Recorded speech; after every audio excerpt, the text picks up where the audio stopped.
Iniciando mais um podcast e hoje a gente vai receber aqui, no podcast de hoje, vamos falar com a poeta visual, educadora, escritora Dani Bittencourt. Seus livros sobre fine art, fotografia híbrida e a luz de janela são material de estudo para você que quer melhorar e evoluir o seu conteúdo na fotografia. Diretamente de Portugal, chega pra cá, Dani Bittencourt. Olá a todos que estão ouvindo. Obrigada pelo convite. É uma honra poder participar e poder compartilhar um pouquinho das minhas pesquisas e da minha história com vocês. Então, obrigada mesmo. Dani, eu que agradeço. Já vou pedindo desculpas para você e também para os nossos ouvintes pela minha voz fanha, né? Estou me recuperando, tive muito doente esses dias, né? Mas graças a Deus já estou bem. Só que a minha voz vai ficar meio... Parece que eu tô falando dentro de um tubo, né? De um cano de PVC. E aí, Dani, tá desculpado, pelo menos por mim. Obrigado. E aí, Dani, como é que estão as coisas aí em Portugal? Como é que estão os trabalhos? Fala um pouco pra gente como é o seu trabalho. Eu tenho acompanhado aqui no YouTube um pouco do seu conteúdo, nas redes sociais também, no Instagram. E fala pra gente um pouco aí da Dani, a Dani que é multitarefas, né? Tem uma série de coisas interessantes aí que você faz. Ai, obrigada pelo carinho comigo e com o meu trabalho. Bom, então hoje atualmente eu estou morando em Portugal, mas eu há uns 3 anos atrás comecei um processo de deixar toda a minha carreira remota. Isso então fez eu redirecionar, né? Eu tive um redirecionamento de carreira, onde eu comecei a produzir mais voltada para o online, além dos livros, que já eram também um foco da minha carreira. Então, hoje em dia, o meu trabalho se divide em 3 áreas. A primeira área é a produção artística, onde eu vendo os meus quadros, onde eu basicamente são autorretratos, né, que eu faço onde eu estiver, e aí não importa em qual lugar eu vou estar morando no mundo. Eu já mudei de país 3 vezes nos últimos 2 anos, então não dá muito para ser algo fixo no lugar, né. Eu morei na Irlanda e na Itália também. Então, nesse meu trabalho com a produção artística vão entrar os autorretratos e a minha produção com a fotografia híbrida, que é o processo de misturar a fotografia impressa com diversos tipos de técnicas e gestos, né? Então, essa é uma das grandes linhas de pesquisa do meu trabalho. Outra área, né, outro pilar da minha carreira é a parte de educação. Essa parte de educação é dividida, então, no meu programa de mentoria. Eu hoje tenho 21 alunos de mentoria espalhados pelo mundo, e o fato de eu poder oferecer isso também é legal, porque eu dou mais acesso, as pessoas podem ter acesso ao meu conteúdo, né, do que se fosse algo presencial. Eu tive já uma escola de fotografia artística em Porto Alegre, onde eu morava durante 5 anos, mas claro que acaba se limitando pela condição física, né? Então, além do meu programa de mentoria, eu tenho o meu grupo de estudo toda semana, então aí já tem uma didática coletiva, é diferente dessas orientações individuais. E além do grupo e da mentoria, eu tenho os meus cursos online. Então, a principal plataforma onde eu abrigo os meus cursos é a Doméstica, porque eu acredito que lá eles conseguem oferecer uma qualidade que é a qualidade que eu quero poder passar para quem tem interesse no meu conteúdo. A produção é impecável, então eu consigo passar o meu conteúdo da melhor forma possível. E também o terceiro pilar da minha carreira é a parte da escrita, que também eu compartilho as minhas pesquisas e experiências com quem tem interesse, através de outra ferramenta, então, da escrita. Todos os meus livros, eles são educativos. Eu ainda não tenho nenhum livro de inspiração, ou seja, com imagens, né, mais sobre algum projeto imagético. Eles são bem educativos. Então, o meu primeiro livro é o Fotografia Fine Art, que já saiu de linha. Eu já lancei ele há 6 anos, então eu tive um amadurecimento muito grande de pensamento desde então, né? E daí eu troquei, já vou falar sobre o novo. Então, depois dele, tive o Fotografia Híbrida, justamente compartilhando as minhas pesquisas nessa área. O A Luz da Janela, que é um livro super motivacional e que vai trabalhar não a técnica da iluminação, que já existem muitos livros maravilhosos, brilhantes sobre isso, mas como construir uma atmosfera através da iluminação natural de janela. e outras questões. Todos os meus livros sempre trazem um capítulo mais teórico, que vai promover diversos tipos de reflexão sobre o fazer imagético, né? Então, sobre fotografia contemporânea, como memória, como encenação, como registro, enfim. E o último livro que eu acabei de lançar é o Desconstruindo a Fotografia Fine Art. Eu tive um problema sério na minha gráfica, na verdade na minha editora. Os meus livros eles são publicados por uma editora que contempla o Brasil e Portugal, né? E aí eu consigo também vender mais amplamente.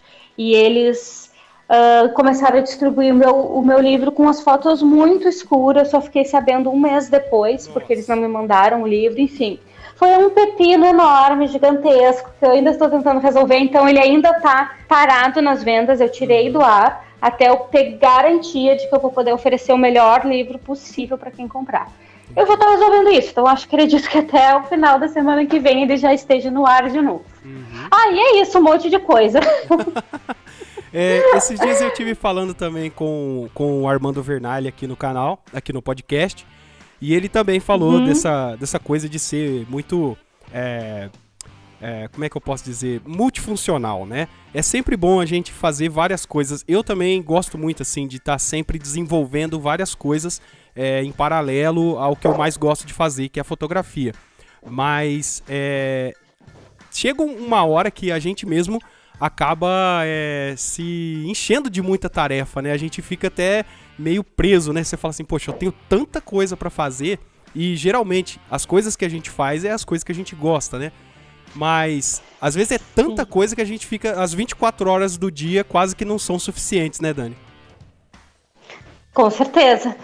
Bom, todas essas áreas que eu ocupo, elas de alguma forma elas conversam, né? Elas têm um fio condutor. São só diversas áreas e basicamente é um compartilhamento das minhas pesquisas e do meu modo de sentir e de me relacionar com o mundo. Mas sim, eu acabo realmente colocando muitas coisas. Eu ainda tenho uma filha de 3 anos, né? Isso também inclui, assim, mais demanda, né? De tempo, enfim, de energia.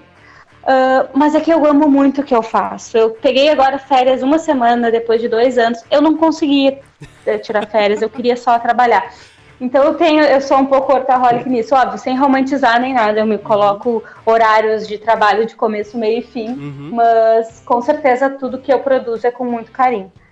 E sobre trabalhar com o que ama, com o que você ama, você trabalha com arte, você está envolvida com a arte o tempo todo, né?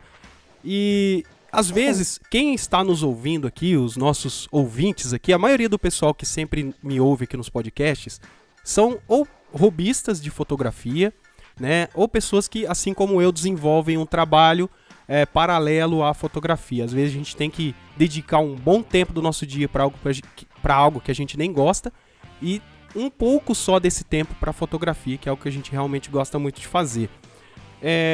Às vezes o pessoal confunde muito, Dani, a questão de trabalho com o que ama e diversão o tempo todo.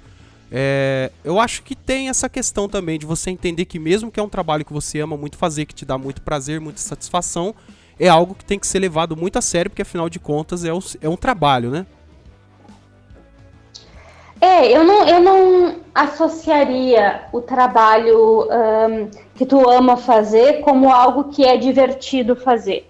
Eu associaria o trabalho que tu ama fazer com um trabalho que tu tenhas propósito. Eu acho que é o propósito que faz com que a gente fique tão apaixonada por isso.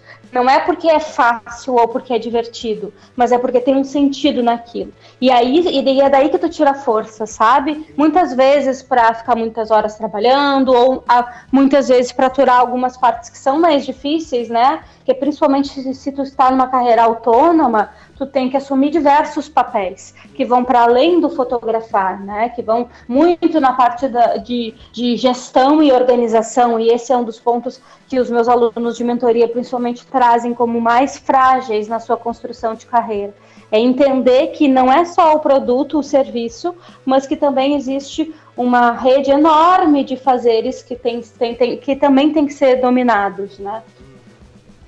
E sobre a fotografia a fotografia híbrida, que é algo que eu realmente assim, achei muito legal, que eu dei uma pesquisada aqui para ver o teu material a respeito disso, a produção que você faz.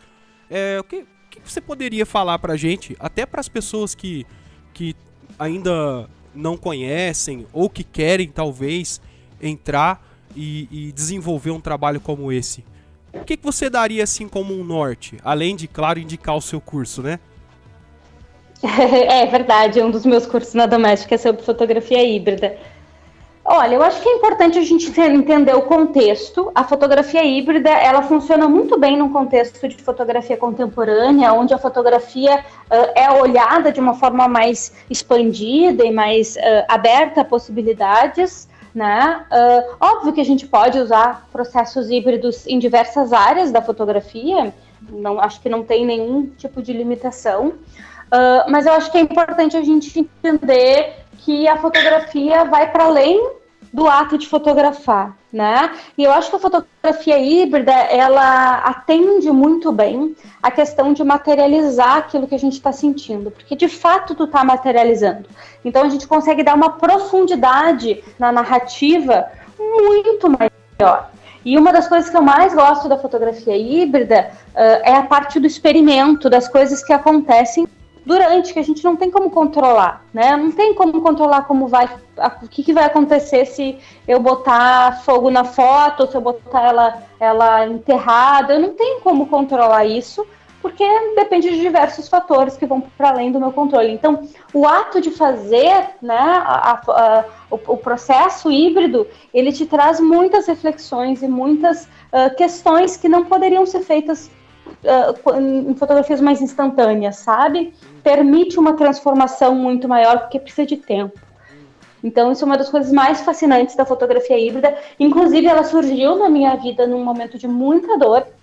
Eu fui obrigada a passar 200 dias longe do amor da minha vida, e eu achei que eu ia tirar de letra, e foi uma das piores dores que eu já senti. E aí chegou um momento que a fotografia digital não deu conta. E foi nesse momento que eu falei, não, só um pouquinho, eu preciso fazer que a foto sofra tanto da mesma forma como eu estou sofrendo. E foi aí que começou, de fato, as minhas pesquisas com a fotografia híbrida. Então, materializar as coisas que a gente está sentindo é o melhor lugar dentro do âmbito dos processos híbridos. E eu acho muito interessante essa questão da fotografia. Ela tá tão ligada em você, assim, o seu trabalho ele reflete muito essa questão dos sentimentos e dos conflitos internos que a gente tem. Eu acompanhei um ensaio que você disponibilizou lá no YouTube, que eu achei muito legal que você fez.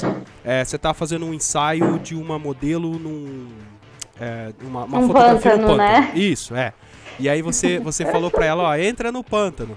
Aí você falou assim, ela tava meio com medo, meio assim. Aí eu entrei e ela entrou pra que eu passasse confiança pra ela, que aquela foto, ela realmente causa aquela foto, aquela fotografia, aquela imagem, ela causa realmente no espectador, na pessoa que tá vendo, essa coisa da reflexão, da transformação, de empatia também, né? De se colocar, às vezes, no lugar do outro.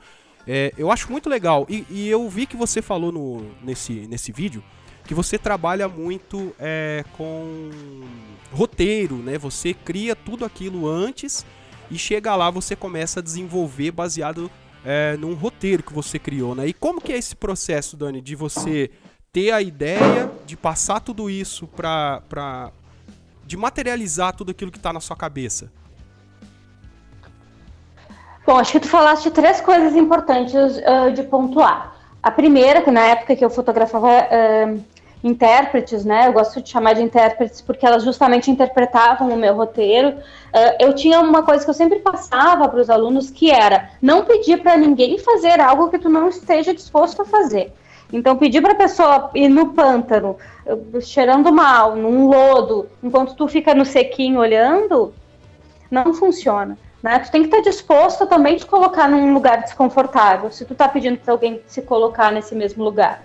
Então, acho que esse vídeo mostra um pouco que foi bem isso que aconteceu. Ela estava com medo de entrar, eu fui lá e entrei junto.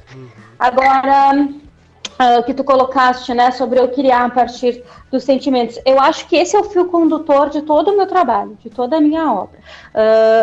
Eu acredito que e óbvio, a gente cria, qualquer pessoa cria a partir das suas próprias vivências, da sua própria bagagem, né? E comigo não seria diferente. Então eu tive uma infância e uma adolescência onde eu ouvi muito, que eu sentia muito, como se fosse algo ruim.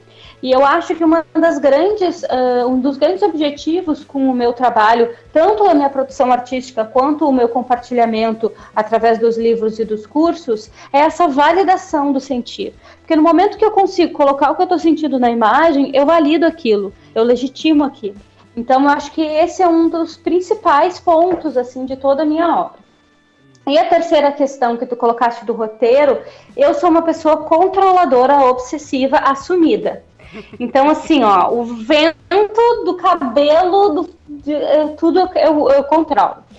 Eu fotografo normalmente sozinha, e até quando eu faço autorretrato, até quando eu fotografo, por exemplo, outras pessoas, eu coloco a minha câmera no tripé, clicando, e eu sou a pessoa que faço o vento, que arrumo o vestido, que organizo toda a atmosfera, eu tô fazendo tudo ao mesmo tempo. Eu não consigo, eu tenho uma dificuldade de passar isso para outra pessoa. Por isso que agora, por exemplo, eu fazendo os autorretratos, eu tô bem mais confortável no meu processo criativo.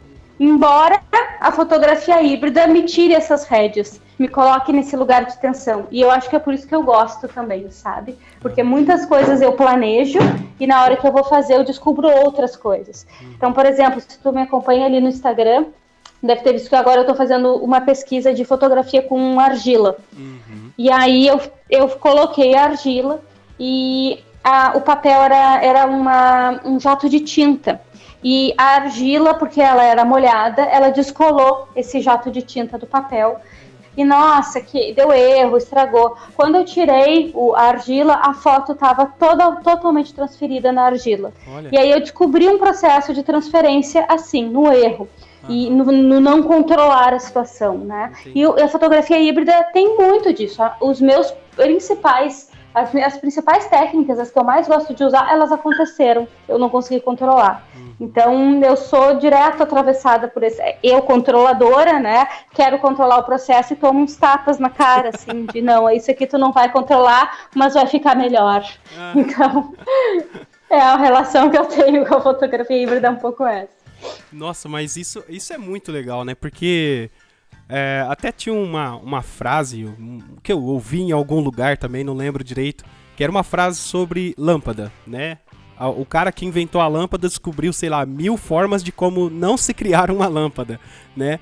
E nesse processo, a gente vai aprendendo um monte de coisa, né? Porque você, buscando acertar, né? E buscando controlar, acabam acontecendo um monte de variáveis ali que te levam para um outro lugar e acaba que acontece uma revolução ali no teu trabalho, né? Acho muito, e às vezes aquilo legal. Faz mais sentido, né? Verdade.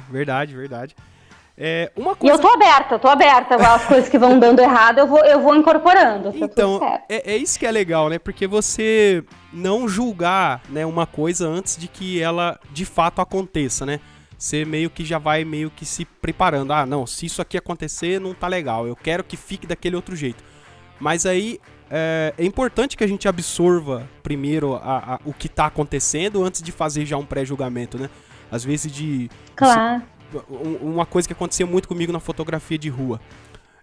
Eu ia pra fotografar e às vezes eu me preparava pra fazer X foto. Já saía com uma pauta, um exemplo.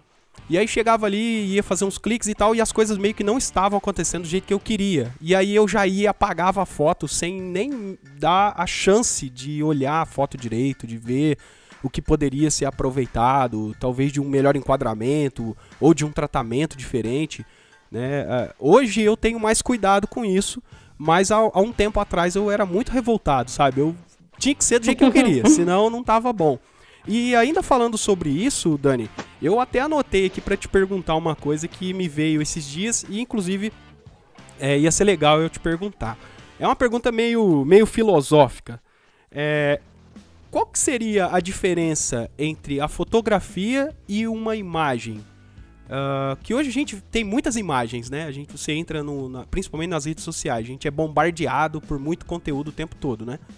E o que na sua opinião, no seu ponto de vista, o que diferencia uma coisa da outra? Olha, eu acho que a fotografia é a ferramenta e a imagem é o resultado.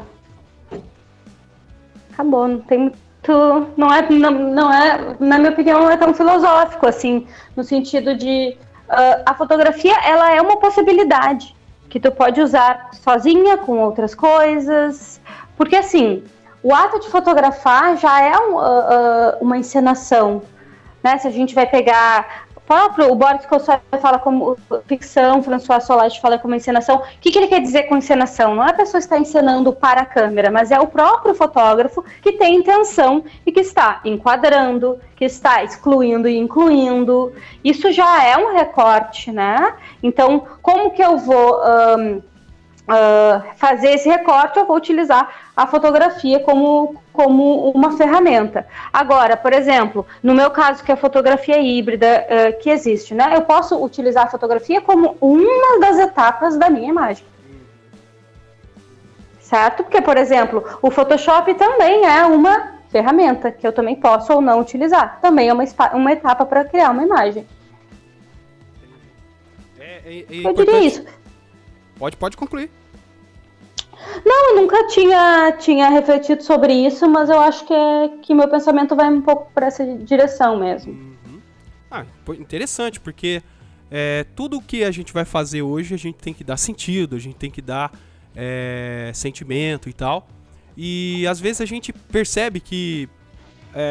eu não sei se você já passou por isso, mas já aconteceu comigo dessas coisas de grupo. Agora falando mais sobre a fotografia. Essas coisas de grupo, o pessoal monta aqueles grupos no WhatsApp, quer que a gente participa, aí o pessoal fica mandando aquele monte de fotos pra gente, sabe, aquele monte de coisas, e às vezes pergunta assim, ó, o que você acha e tal, não sei o quê, e às vezes a pessoa faz aquilo mais assim, num modo meio que automático, sabe, que as coisas meio que mudaram muito, né, antigamente fotografia de filme, os fotogramas limitavam um pouco, a pessoa pensava mais antes de clicar. E hoje, com a digitalização, as pessoas clicam muito, né? E às vezes não tem tanto cuidado na hora de representar alguma coisa nas imagens que ela cria. Aí eu falei, poxa, seria legal eu começar a pensar a respeito disso. E eu vi, obviamente, profissionais a respeito disso. E aí eu tive o prazer de ouvir você responder a respeito disso, que eu acho que é muito interessante. Outra pergunta que eu queria fazer para você, Dani, qual o maior desafio de quem vive de arte? Viver de arte. Com certeza o desafio está justamente aí. Porque eu acho assim, ó. Essa é uma pergunta que muita gente me faz, viu, Wilker? Bastante gente me fala sobre rentabilização e como que eu vou conseguir profissionalizar e tal.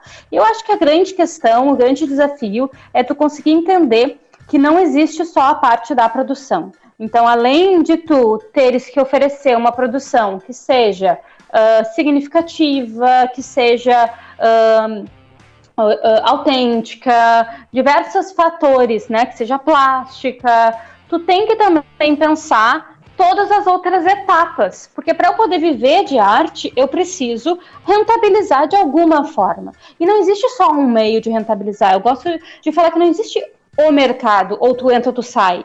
Né? Existem diversos tipos de mercado e diversos espaços que tu podes abrir se tu não encontrares um mercado formal. Então tem que haver uma análise muito profunda sobre o que tu gostaria de produzir, quais áreas tu podes ocupar, porque às vezes a gente vai ocupar mais de uma área e uma alimenta a outra, né? Então eu posso ter um trabalho artístico, por exemplo, que eu faço esse trabalho mais interno e que eu vou vender os quadros, e eu posso ter um trabalho de retratos, que eu posso fazer um projeto que vai carregar características artísticas e vender para um público. Esse não seria uma fotografia artística, mas ela estaria de alguma forma atravessada pelas minhas pesquisas artísticas, e uma coisa vai alimentando a outra, né? A parte de educação também. Então eu acho que o grande desafio é entender que não existe só a parte da produção, que se eu quero rentabilizar e viver de arte, eu preciso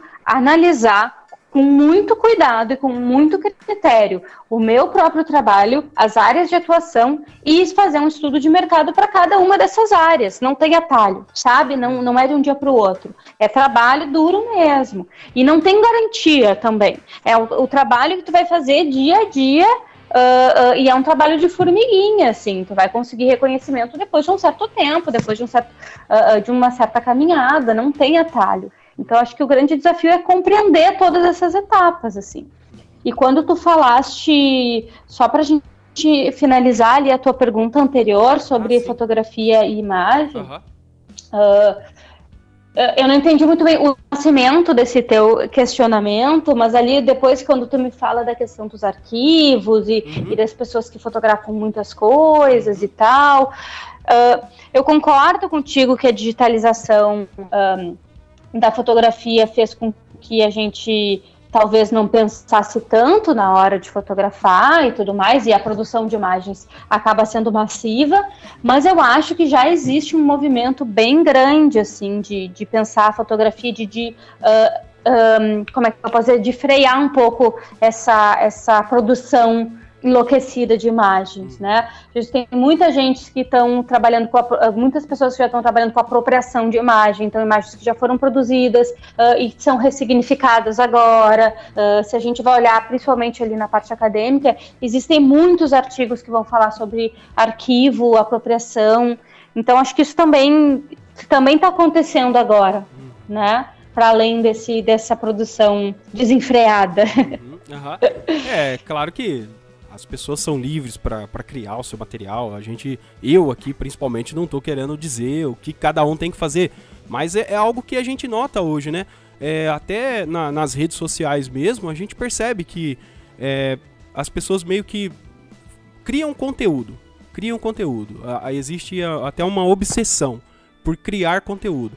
E aí a gente às vezes até se afasta um pouco das redes sociais, porque às vezes a gente está consumindo muita coisa além do que a gente talvez precisa, não sei, né? Eu acho que seria até legal você poder falar disso também, porque você falou que ficou um pouco mais remoto, até para poder se reorganizar, ressignificar várias coisas.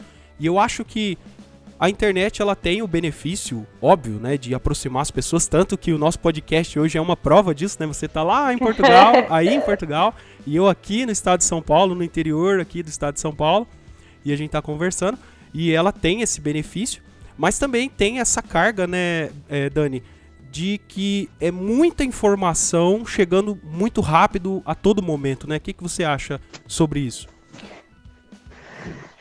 Olha, eu acho que tudo tem esse lado, questões positivas e negativas, né? Porque o presencial tem toda a questão da energia, de estar ali, de conseguir se conectar melhor, o olho no olho, mas também não tem tanta acessibilidade, porque só quem mora perto pode participar, né? Eu acho que tudo tem esses dois lados. E eu acho que, assim, essa produção massiva que talvez nos canse em relação a conteúdo, eu acho que a gente pode filtrar isso, sabe?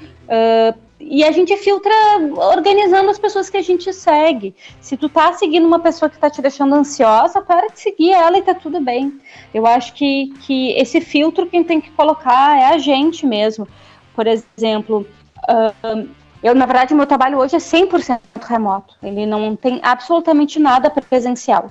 Todas as minhas vendas de quadro são para fora, o correio pega aqui e manda. Eu não tenho absolutamente nada que seja presencial.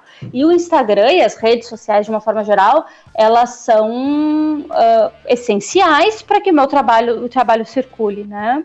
Então eu acho que se tu quer deixar o teu consumo das redes sociais mais saudável, faça isso. Revisa, filtra e siga pessoas que de alguma forma contribuam com o teu crescimento e não que te deixam mais ansiosos, enfim. Acho que isso é um bom lugar para se estar, assim. E sobre essa parte de gerenciamento, tipo, você tem todo o seu trabalho, a produção do seu material, tudo que você faz. E como que você faz, Dani, para poder gerenciar suas redes sociais, para poder até mesmo divulgar o seu trabalho? Você tem alguma dica aí, inclusive para o pessoal que está nos ouvindo, para poder gerir melhor as redes sociais e até ter aquele cuidado entre o seu trabalho e a sua vida pessoal não ficarem mistos ali Claro. no seu feed, um exemplo? Sim. É um desafio, né? Como é que eu gerencio ficando maluca? É bem por aí, assim. Não é, eu não vou dizer que é simples, eu não pretendo romantizar essa parte. Mas, sim, é complicado, assim, e eu acho que o gerenciamento, ele tem que ser muito pessoal também, ele tem que atender o fluxo de vida de cada um. Basicamente, eu me organizo da seguinte forma: todas as minhas manhãs, elas são feitas para a parte administrativa. Então, eu organizo toda a minha parte financeira, eu organizo todos os meus e-mails, redes, respostas. Eu atualmente tive que contratar uma pessoa para me ajudar a responder os meus alunos da doméstica, porque a plataforma vende muito e eu não estava dando conta de responder todos. Então, isso já me alivia um pouco, assim. Então, mas eu respondo todo mundo das minhas redes e eu respondo todo mundo, eu não deixo ninguém de fora. Então, essa parte da manhã, ela é muito voltada para isso, sabe? Para a parte de organizar e também a parte de divulgação. Então, eu sempre faço assim, eu me organizo da seguinte maneira: toda semana eu faço uma lista do que eu preciso fazer na semana e faço o planejamento do dia. E aí, durante a semana, eu vou tentando riscar as coisas da semana, fora o planejamento do dia, assim. E dentro do planejamento do dia, tem sempre a organização de uma postagem. Eu não posto todos os dias. Eu, às vezes, fico 2, 3 semanas sem postar. Tá tudo bem, não tem problema. Mas, assim, eu divido. Às vezes, eu faço uma postagem mais intuitiva. Eu sou uma pessoa muito ansiosa. Então, se eu criei uma coisa que está muito linda, eu quero compartilhar e eu quero poder falar sobre ela, eu não consigo esperar para postar no horário que rende mais ou que mais gente está vendo. Eu não tô nem aí para isso, tá? Eu posto direto. Agora, se eu vejo que eu tô ficando muito ansiosa porque eu tenho que postar ou não postar, eu faço um planejamento. Então, quando eu vejo que o feed tá ficando um pouco bagunçado, que eu tô um pouco caótica, eu faço um planejamento pelo estúdio de criação ali do Facebook e Instagram e planejo as próximas semanas e fico tranquila em relação a isso. Então, eu vou me sentindo e vou agindo conforme o que eu tô percebendo. A parte da tarde, ela é basicamente toda voltada para a minha parte de educação. Então, é nessa parte que eu atendo todos os meus alunos, atendo o grupo, atendo as perguntas, as dúvidas, enfim. Como são muitos alunos, eu analiso o trabalho de todo mundo, enfim. E atendimento individual, eu não consigo fazer mais nada à tarde. O que eu faço? Porque eu sou muito ansiosa, eu não consigo criar no meio dessa bagunça toda. Então, eu libero toda a minha agenda na quarta-feira. Então, quarta-feira é um dia que eu não dou aula, que eu não faço nada administrativo. E nas quartas-feiras eu só faço coisas para minha parte criativa. Às vezes eu não tô afim e tudo bem, né? Ou às vezes eu tô ali entre uma aula e outra, ou um aluno desmarcou e eu queria muito testar alguma coisa, bater um martelo numa argila. Eu sou dessas. A coisa é urgente e precisa sair. Tudo bem também, posso fazer, entendeu? Eu tenho um espaço que pode ser destinado para a parte de criação, mas se a criação é urgente, precisa sair, eu só tenho 10 minutos e ela quer sair naquela hora, ela sai. E tá tudo bem também. Mas todas as minhas partes da manhã são muito regradas para essa parte administrativa. Porque é aí que eu consigo crescer, entende? É aí que eu consigo criar conexões, que eu consigo dar conta para as pessoas que já me seguem, que têm carinho pelo meu trabalho, que eu possa garantir um atendimento para essas pessoas também. Então, basicamente é isso. Não sei se respondi demais, sei lá. Não, foi excelente. Eu adoro ouvir os meus convidados, eu gosto muito de ouvir, porque eu estou aprendendo muito enquanto eu estou ouvindo. Pessoal que está ouvindo o podcast aí, galera, anotem o que vocês estão ouvindo, prestem muita atenção, porque não é todo dia que a gente consegue falar com a Dani, né?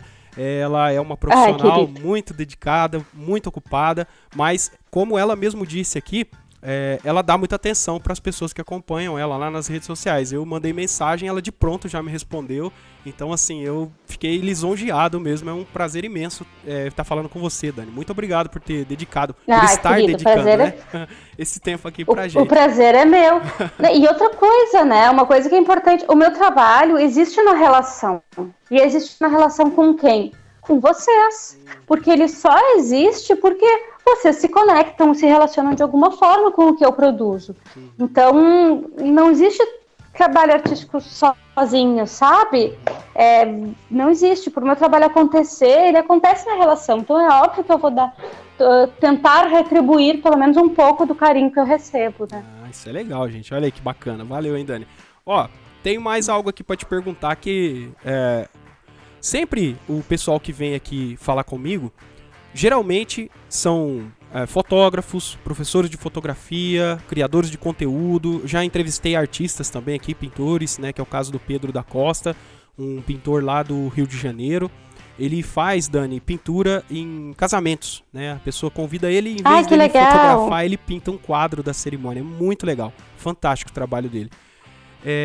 Então eu sempre pergunto para essas pessoas, às vezes elas mesmo falam sem eu nem perguntar. E aí eu ia te fazer a pergunta.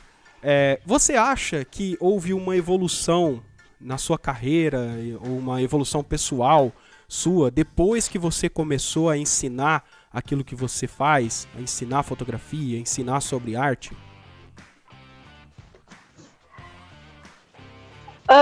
Olha, eu acho que as coisas elas andam juntas, né? Eu acho que eu só consigo ensinar conforme as minhas pesquisas avançam. E eu acho que no momento que eu estou ensinando, né, outras questões surgem que possibilitam a minha pesquisa avançar. Então, acho que uma coisa contribui para a outra.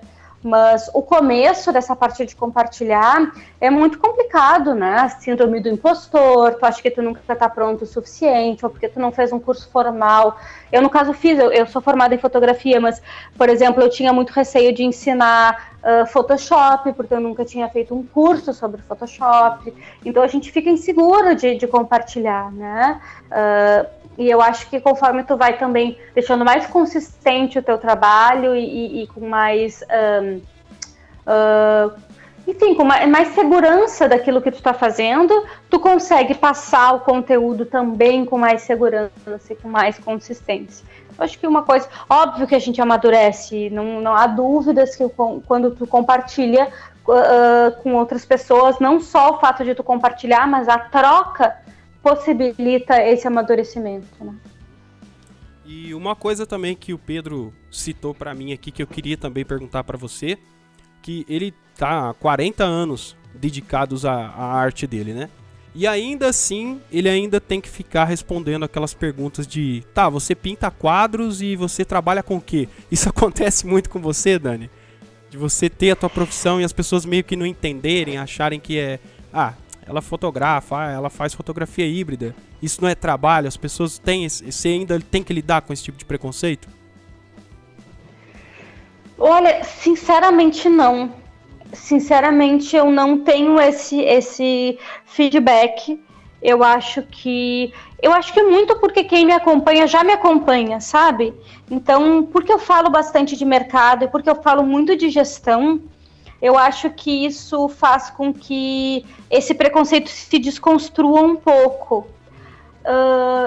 E aí, falando de preconceito, estou pensando também que eu acho assim, tá tudo no tipo de público que tu também constrói. Porque eu acredito muito que, principalmente o Instagram, ele é um grupo de pessoas que se conecta com o teu trabalho. Por isso que eu não sou muito a favor de comprar seguidor, pagar post, eu não faço essas coisas. Porque tu acaba atraindo pessoas que não entendem aquilo que tu faz. E aí existe muito espaço para esse tipo de coisa, de invalidação do teu trabalho, de preconceito. E quando tu tá construindo um grupo de pessoas que se conecta através do teu trabalho, essas coisas não acontecem tanto. Eu acredito nisso, pelo menos, né? Mas também a minha experiência pode ser que para outras pessoas seja diferente, tudo bem. Mas eu acho que é um pouco isso, assim. E talvez porque eu também ensino essa parte de como que tu vai viver de arte, né? Eu acho que essa parte acaba não chegando muito em mim. Sofri um pouco de preconceito. Desculpa, fale. Não, por favor, pode concluir.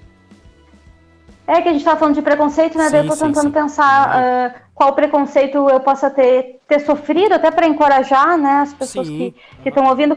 Eu acho que o fine art foi o lugar que eu mais tive preconceito. Por quê? Porque o termo fine art, ele é usado em com diversas noções, né? Então, desde a impressão, desde a própria tradução do Belas Artes, até a fotografia fine art, que prevê toda uma construção técnica.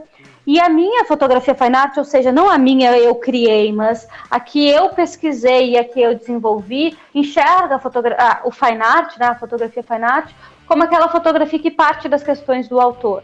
Então, por eu me apropriar desse termo e por existirem outras noções do termo, eu acho que isso foi conflituoso em alguns lugares, porque existem vários fotógrafos que enxergam e trabalham com a fotografia fine art de outra forma. E para mim tá tudo bem. Eu acho que a forma, essas outras noções de fotografia fine art são tão legítimas quanto, e para mim tá tudo bem. Mas eu acho que isso foi um pouco polêmico, assim, principalmente no começo. Pensando assim, em polêmica. Sim, em preconceito, em si. Não, mas você tem razão. Porque eu tive aqui também um fotógrafo que trabalha com fine art, o Stanley Ferraz. E aí eu tava montando lá a minha agenda para fazer os convites, né, para trazer aqui pro podcast. E aí eu comentei com ele, falei, Stanley, eu queria trazer mais gente, né, que esteja relacionada a fine art e tal. E aí ele falou, Wilker, a Dani Bittencourt é um bom nome para você trazer também. Eu falei, nossa, verdade, cara. Aí já, na hora eu falei, poxa, eu vou mandar já o convite para ela. E aí ele tinha que legal. E aí ele tinha comentado comigo a respeito disso, dessa questão mesmo do fine art, de ter muita discussão a respeito do assunto, né, de ter muitas definições e ter um monte de confusões que às vezes as pessoas criam a respeito dessa ramificação aí da fotografia, mas é bom ter, como já disse aí no podcast, pessoas que entendam do assunto para poder esclarecer as pessoas, os possíveis consumidores, as pessoas que tem interesse nesse tipo de fotografia. E tudo bem ser diverso, sabe? Sim, verdade. Tá tudo bem ter mais de uma noção, de um conceito, tá tudo bem isso. Tu só tem que explicar qual que é a tua noção, da onde tu tá partindo, né? Isso. Então, o livro novo, Desconstruindo a Fotografia Fine Art, ele é justamente isso. Sou eu desconstruindo o próprio termo que eu construí há 6 anos atrás. Então, para fazer isso, eu me aproprio de vários lugares. Eu, inclusive, faço um mapeamento onde eu convido 10 fotógrafos de diversos lugares do mundo, Chile, Canadá, Estados Unidos, Rússia, que são fotógrafos fine art, que se auto-intitulam fotógrafos fine art, e faço as mesmas 4 perguntas para todos, justamente para tentar mapear o que eles estão fazendo, como eles enxergam o que é a fotografia fine art, o processo criativo, o mercado. Então, nomes super renomados como Brooke Shaden, como Joel Robinson, como Rony Garcia, vários nomes muito fortes na fotografia fine art e que me deram a honra também de participarem do livro. Então, também pensando que tudo bem ter diversas noções, isso não é um problema. A questão é que tu tem que ter bastante clareza de onde tu tá partindo, que aí tu consegue explicar, né, com bastante argumento. E é muito bom isso, né, você conseguir entender o teu trabalho e direcionar ele também, Dani, para o público correto, né? Você ter essa questão e entra também até na questão da gestão, né? Daquilo que acontece além da produção, de você saber direcionar, de você saber encontrar o nicho certo para não ficar batendo cabeça. Isso é muito importante também, né? Eu acho que isso é uma grande questão. Eu acho que tu compreender a tua produção e os caminhos que tu pode percorrer com ela tem muito a ver com os resultados que tu vai conseguir, né? Então, eu acho que essa parte de autoanálise mesmo das tuas características, achar uma área compatível com essas características, estudar esse nicho, entender para quem que tu quer direcionar esse trabalho, não importa a área que tu escolha, né? Mas fazer esse caminho é muito importante para que tu consiga ter sucesso naquilo que tu escolheu. E, inclusive, nos cursos que você oferece, você abrange toda essa área, tanto da produção mesmo, quanto essa questão de gerenciamento, de direcionamento. Você também aborda isso, né? Sempre, porque eu acho muito importante. Eu acho muito importante essa parte de reflexão, de entender a produção imagética, para além do clique, né? O que tem ali, né, relacionado à imagem, que vai para além daquilo que eu estou fotografando. Então, eu sempre busco trazer essa reflexão, tanto nos meus cursos quanto nos meus livros, a parte da produção e a parte da gestão. Então, os meus cursos da Domestic, agora, inclusive, vai ao ar agora ainda esse mês, né?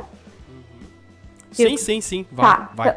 Sim, tá. Então, assim, ó, durante todo o mês de agosto, eu tô fazendo uma promoção do combo com 4 cursos online, que foram cursos que eu fiz independentes antes de sair do Brasil, que é o Fotografia Fine Art, Iluminação da Janela, Edição Básica e Processo Criativo. Então, os 4 estão por R$50. Ele vai ficar até o final do mês, e depois eu vou tirar do ar todos esses cursos. Quer dizer, tu pode comprar, tu vai ter acesso para sempre, mas eles não vão estar mais à venda. Por quê? Porque a Domestic, ela me oferece uma produção muito melhor e uma estrutura que eu posso me apropriar muito maior. Então, os cursos que eu ofereço lá na Domestic, eu ainda consigo traduzir, né, para 5 línguas. Então, como eu estou num processo agora de internacionalização da carreira, para mim, isso é bem valioso. Então, hoje na Domestic eu ofereço o autorretrato Fine Art, então eu trabalho a fotografia Fine Art e o autorretrato. Gestão de carreira, então bem para essa parte de estudo de mercado, como direcionar o trabalho. Fotografia híbrida. E eu estou produzindo agora o 4º curso, que é como construir um retrato atmosférico, eles chamam, através da iluminação natural de janela. Então, meio que estou migrando ali tudo para a plataforma da Doméstica. E é isso, assim, acho que tem bastante conteúdo que tem bastante a ver também com o que eu produzo, óbvio. Esse podcast que a gente tá gravando, ele vai ao ar sim, tá, Dani? Esse mês ainda, mês de agosto. Provavelmente ele vai no sábado. Eu sempre posto eles no sábado ao meio-dia. Provavelmente esse aqui vai estar no sábado aí já. Ele já vai estar disponível pro pessoal ouvir, né? Pro pessoal até aproveitar essa promoção aí do mês de agosto, porque é um material muito importante, muito bom. E falando a respeito dessa questão de gerenciamento, eu acho que a maior frustração de quem decide escolher uma área de atuação, vamos falar só sobre fotografia, que é o caso do nosso conteúdo aqui do YouTube. Eu acho que a maior frustração das pessoas é quando elas têm que lidar com o mundo real, sabe? Você tem que lidar com críticas, você tem que lidar, às vezes, com o amadurecimento, que é algo que realmente, às vezes, é um pouco doloroso, né? Sim. Não é verdade? Já teve situações de eu criar um material, nossa, e achar fantástico, sabe? Falar, poxa, eu preciso que alguém avalie isso, pelo menos, pra eu ter um norte, pra ver se isso aqui vai me dar algum retorno, né? E aí você manda pra pessoas experientes, elas vão analisar friamente, tecnicamente, e geralmente, né, pessoas que nem te conhecem, elas vão analisar o teu trabalho. E aí a gente meio que volta pra carapaça, sabe? Fala, nossa, caramba, será que eu gosto mesmo de fotografar? Será que eu quero isso mesmo? Porque na primeira crítica parece que eu já voltei atrás. É importante saber lidar com as críticas, né, Dani? Sim, é importante, mas elas não podem pautar o que tu vai fazer com a tua carreira. Por quê? Te digo, eu durante 5 anos fotografei as áreas mais convencionais da fotografia, que eram aquelas que tinham me dito que eu tinha que fazer. Casamento, ensaio, fiz tudo, tá? Tudo isso que tu pode imaginar, eu fiz. E eu ouvi muito, Wilker, muito. Mas tu não tem cara de fotógrafa. Tu não deveria estar fazendo isso. Nossa, cara de fotógrafa é duro, hein? Né? Meu Deus. Mas tu sabe o quê? Essa pessoa tinha razão, porque eu tava tentando ocupar um lugar que não era meu. Eu tinha que me podar para caber naquele lugar que eu nunca tinha feito uma análise se era um lugar que eu queria estar ocupando. Então, o que acontecia? Eu não era boa naquilo. Eu sou uma pessoa muito desastrada. Eu derrubava vinho no vestido da noiva, eu derrubava garçom, eu era um desespero, tá? Vou contar uma história. Uma vez eu fui segunda câmera do Everton Rosa, o fotógrafo de casamento, conhecidíssimo, maravilhoso. Eu apaguei todas as fotos sem querer. tá? Então, tipo assim, sim. E ele me contatou de novo. Agora a gente se encontra, assim, nas palestras e dá risada. Ele disse que não lembra disso. Eu falei, bom, se eu não deixei essa marca, não sei. Nossa. Mas eu não era boa mesmo naquilo, tu entende? E aí que tá. E é por isso, inclusive, que no meu site tem um projeto chamado Mata, que foi uma orientação gratuita que eu fiz, um teste de personalidade, para que as pessoas possam fazer esse teste e ter uma orientação de o meu perfil de pessoa é compatível com quais áreas da fotografia. Eu sou uma pessoa ansiosa, sou um bicho do mato, eu não sou sociável, eu não vou me colocar em evento social, onde eu preciso socializar, tu entende? Eu vou ser ruim nisso, porque não faz parte das minhas características. Então eu acho que a crítica é importante, mas eu acho que a análise tem que ser primeiro da crítica, sabe? Primeiro analisa se é o lugar que tu tem que estar. Primeiro você tem que saber se aquilo ali realmente é o que você quer, né? Pra não levar... É o que a gente tava falando há uns minutos atrás. Direcionar pro lugar errado, eu entendi. Claro, senão tu vai levar uma crítica que ela faz sentido, mas ela é uma crítica que não faz sentido pra ti naquele lugar, tu entende? Enfim. Nossa, Dani, você falar sobre ser desastrada, você até citou algo aqui que eu esqueci de comentar. Eu fico com um papel, uma folha de sulfite na mão, anotando tudo que a gente vai conversando, anotando o que o convidado vai falando para eu poder desenvolver o assunto. E aí você até falou uma coisa interessante, se você puder falar a respeito disso, que é aquela questão de saber lidar com isso. Tipo, eu sou desastrado, até a questão da autossabotagem. Eu tenho muito problema com autossabotagem, sabe? Sempre que eu agendo alguma coisa pra fazer, ou que eu vou fazer algo que realmente eu gosto, mas às vezes o meu eu, sabe, fica me sabotando o tempo todo, sabe? Sabe, eu tô meio que aprendendo a lidar com isso, sabe? Você já teve que se desenrolar também sobre essas coisas de autossabotagem, de lidar com essas coisas de ser desastrado e tal? Então, tive já, mas eu acho que assim, ó, primeiro, a questão do ser desastrado, ser controlador, ser ansioso, a principal dica que eu posso dar é assume.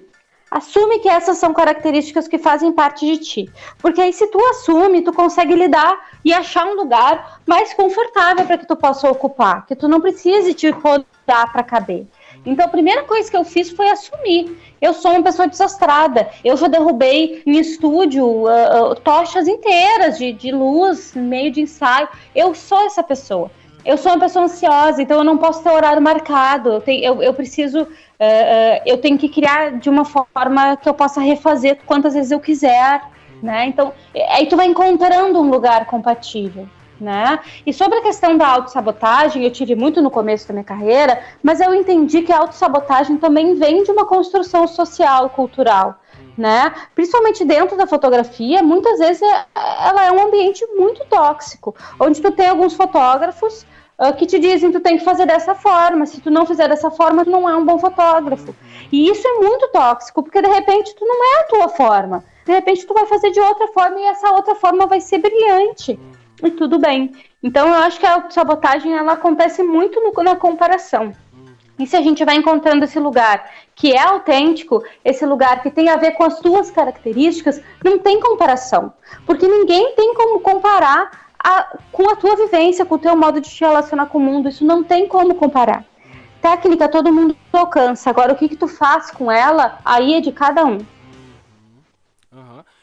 Eu fiz até um vídeo, eu nem cheguei a postar no meu canal a respeito dessa coisa da autossabotagem e tal. É que eu realmente estou lidando com isso e eu não sabia muito bem como agir. Até o que você disse vai servir como uma dica pra mim, sabe? A primeira coisa que eu... vai servir muito pra mim. Até uma coisa que eu tive que adotar na minha vida, que eu nunca gostei de fazer isso, é a agenda. Eu sempre morri de medo de ter agenda, né? Porque às vezes... eu tinha que lidar com uma data que era muito longe e eu sou aquele tipo de pessoa, Dani, que pensa 2 vezes se vai sair de casa pra fazer uma caminhada, sabe? Que eu falo, poxa, eu tenho um compromisso às 6 horas, aí eu vou sair pra fazer caminhada. E se eu cair? E se eu quebrar a perna, sabe? Se eu for atropelado? Eu sou esse cara. Tu também é ansioso.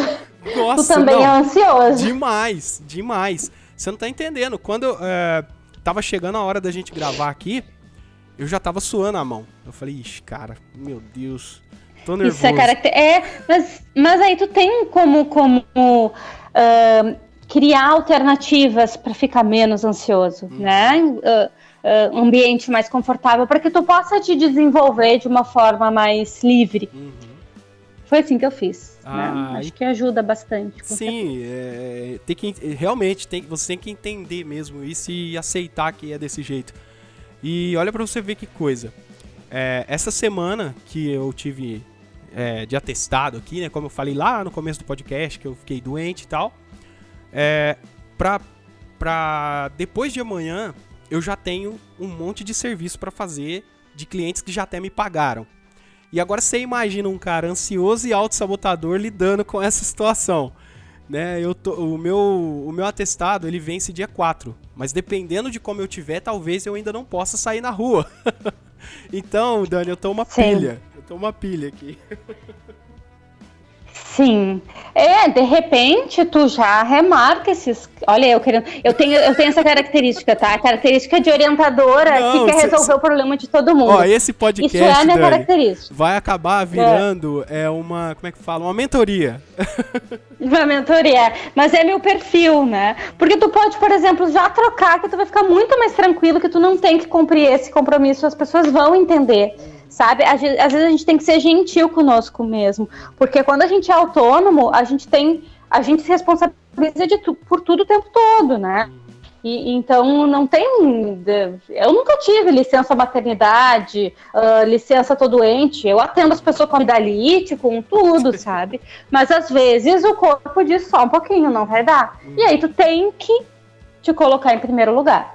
Então, às vezes é isso, tem que ser gentil. Tu não é menos profissional por isso, a não ser que se tu fizer de uma forma profissional, claro, não vai avisar a pessoa de última hora. Faz parte, tá tranquilo. Legal. É isso aí, galera. Mantendo, né, a nossa característica aqui do podcast, que eu sempre digo a mesma coisa, né? Tudo que é bom dura pouco. E a gente já está caminhando para a finalização aqui do nosso bate-papo de hoje, né? Eu vou pedir pra Dani fazer as considerações finais dela aí, né? Deixar o seu... fazer as considerações finais, sem muito eu querendo florear aqui, né, Dani? Poetizar, sim. Então deixa eu agradecer imensamente pelo convite, agradecer também a todo mundo que ficou ouvindo até o fim, que teve a paciência, né, de me ouvir por tanto tempo. Eu gosto muito dessa troca, né? Porque depois vocês também podem vir falar comigo, se gostaram, se não gostaram. Isso para mim é muito importante. Isso dá sentido para toda a carreira, tudo que eu tô construindo. Então eu convido vocês, quem não me segue ainda no Instagram, por favor, pode me seguir. Acho que vai ter o linkzinho aqui para que a gente possa continuar essa troca. Quem também não conhece o meu projeto do mapa e todos esses conteúdos que eu ofereço de livro e de curso, pode estar convidadíssimo a entrar ali no meu site. É um lugar bem intuitivo, acho que vocês vão gostar, foi tudo feito com muito carinho. E é isso, eu acho que a troca ela tem que permanecer, né? Então, para quem começou a me conhecer agora, seria muito, muito, muito bom se a gente continuasse caminhando juntos nessa trajetória, né? Nesse caminho. É isso aí, gente. Muito obrigado mais uma vez, tá, Dani? Tenha um bom final de noite. Eu não sei se é noite ou é tarde aí ainda, né? Que você tá lá em Portugal. Final da tarde. Final da tarde, né? Então tenha um bom final de tarde aí, tá? E boas fotos. Obrigada, querido. Obrigada, pessoal que tá ouvindo. E até um próximo encontro. Então tá. É isso aí, pessoal, o bate-papo foi muito legal, né? Vocês me desculpem mais uma vez pela minha voz fanha aí, meio esquisita, mas é como eu já expliquei, fiquei muito doente esses dias, e enquanto a gente tava gravando o bate-papo, chegou o meu resultado, graças a Deus eu não estava com Covid, né? Deu negativo. Vai ficar aí na descrição, né, os links com os cursos, os livros, todo o material que a Dani Bittencourt disponibiliza na internet, e também as redes sociais dela para você conhecer o trabalho da Dani, você que ainda não conhece. Vou pedir para você se inscrever no canal, deixar o seu like, deixar sugestões pra gente, para um próximo bate-papo a gente ter aí um assunto bem legal, tanto quanto foi esse que a gente conversou hoje. Espero que você tenha gostado e vejo você no próximo podcast. Tchau!